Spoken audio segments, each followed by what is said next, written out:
Hoy vamos a hacer un viaje alucinante, una historia que nos toca de cerca a todos, sobre cómo, en lo que dura un parpadeo histórico, hemos pasado de poder morir por un simple corte a estar reescribiendo el mismísimo código de la vida. A ver, mirad esta cifra porque es para que te explote la cabeza. 200 años frente a 200.000. O sea que en los últimos 2 siglos hemos ganado más años de vida que en los 200.000 años anteriores. Todo el progreso de nuestra especie concentrado en un suspiro. Esta estadística es el pistoletazo de salida de la revolución más increíble de nuestra historia, la de la medicina moderna. Y es que es así como hay que verlo. No como una simple lista de descubrimientos, sino como una auténtica epopeya. Una guerra en toda regla contra el dolor, contra la infección, contra la ignorancia y casi contra la propia muerte. Una historia de cómo la ciencia nos permitió hacer cosas que durante milenios se consideraron simplemente imposibles. Nuestro recorrido va a tener 5 grandes paradas. Primero, las batallas más básicas, contra el dolor y la suciedad. Después nos iremos de caza a por los microbios. Luego veremos cómo conseguimos hacer transparente el cuerpo, cómo pasamos a editar el código de la vida y al final echaremos un vistazo a lo que está por venir. Venga, vamos al lío. Empezamos en el siglo XIX, y aquí, antes de pensar en genes o en antibióticos, la medicina tenía que librar una batalla fundamental. Una contra dos enemigos que lo dominaban absolutamente todo, el dolor insoportable y la infección.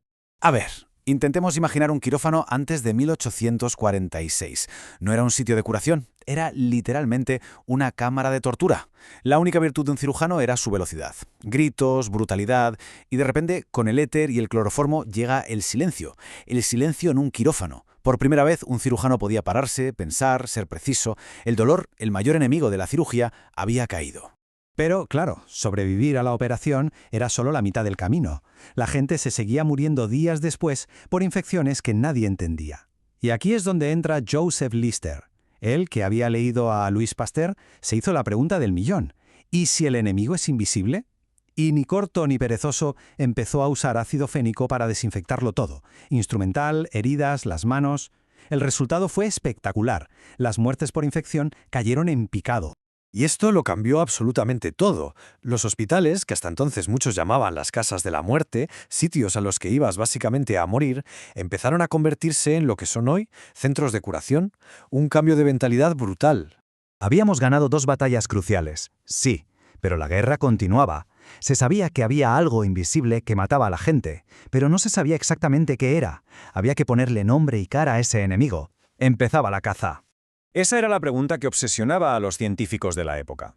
La medicina llevaba siglos luchando a ciegas. Para poder fabricar armas eficaces, primero tienes que saber a quién le estás disparando. Necesitaban un objetivo claro. Y los cazadores no tardaron en llegar. Louis Pasteur fue el que demostró que efectivamente los microorganismos eran los que causaban las enfermedades. Pero es que luego llegó Robert Koch y fue un paso más allá. Empezó a identificar a los culpables uno por uno, como en una rueda de reconocimiento policial. La bacteria del anthrax, cazada. La del cólera, cazada. La de la tuberculosis, cazada. Los 3 mayores asesinos de la época por fin identificados. Y claro, una vez conoces al enemigo, puedes buscar balas mágicas para acabar con él. La primera llegó por pura casualidad. La famosa historia de Alexander Fleming, en 1928. Vuelve de vacaciones y se encuentra que un moho ha contaminado una de sus placas, y a su alrededor las bacterias han muerto. Acababa de descubrir la penicilina. Aunque luego se tardó más de una década, gracias a Florey y Chain, en poder producirla en masa, pero llegó justo a tiempo para salvar incontables vidas en la Segunda Guerra Mundial. El siguiente gran salto ya no era combatir amenazas de fuera, sino entender qué pasaba dentro de nosotros, pero sin tener que abrir. La medicina necesitaba, por así decirlo, unos ojos con superpoderes para ver a través de la piel. Y la evolución fue asombrosa. Primero, en 1895, los rayos X. Poder ver nuestros propios huesos. Aquello parecía magia. Después de la guerra, la tecnología del sonar dio paso al ultrasonido y empezamos a ver los órganos blandos. Y ya para rematar, la resonancia magnética y el TAC, que nos dieron mapas tridimensionales y detalladísimos de nuestro interior. Pura ciencia ficción hecha realidad. El punto clave es este. El cuerpo humano se volvió transparente. Se acabó la cirugía exploratoria, que era básicamente abrir a ver qué nos encontramos con todos los riesgos que eso implicaba. Por primera vez se podía diagnosticar con una precisión increíble antes de coger el bisturí. Y esto nos lleva a la frontera actual. Una vez dominado el mundo exterior y el interior visible, la ciencia se fue a por lo más fundamental de todo, a por el manual de instrucciones que hace que seamos como somos. Hablamos, como no, del ADN. El plano de la vida, el código que define nuestro color de ojos, pero que también lleva escritas las claves de muchísimas enfermedades hereditarias. Entender ese código era, lógicamente, el siguiente paso.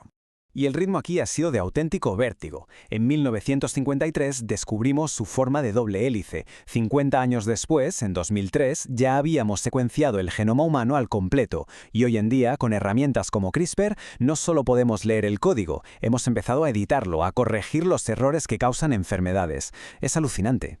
A ver, hemos vencido el dolor, hemos cazado a los microbios, vemos a través de la piel y estamos empezando a reescribir nuestro propio código genético. La pregunta es inevitable. ¿Qué es lo siguiente? ¿Qué viene ahora? Pues parece que el futuro ya no está solo en los hospitales. Está en los datos, en la inteligencia artificial que podrá predecir enfermedades antes de que aparezcan. Está en la nanotecnología, con robots microscópicos que podrían atacar células cancerosas directamente.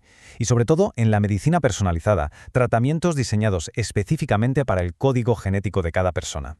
Y esta es la idea más potente de todas. Durante 200.000 años fuimos supervivientes.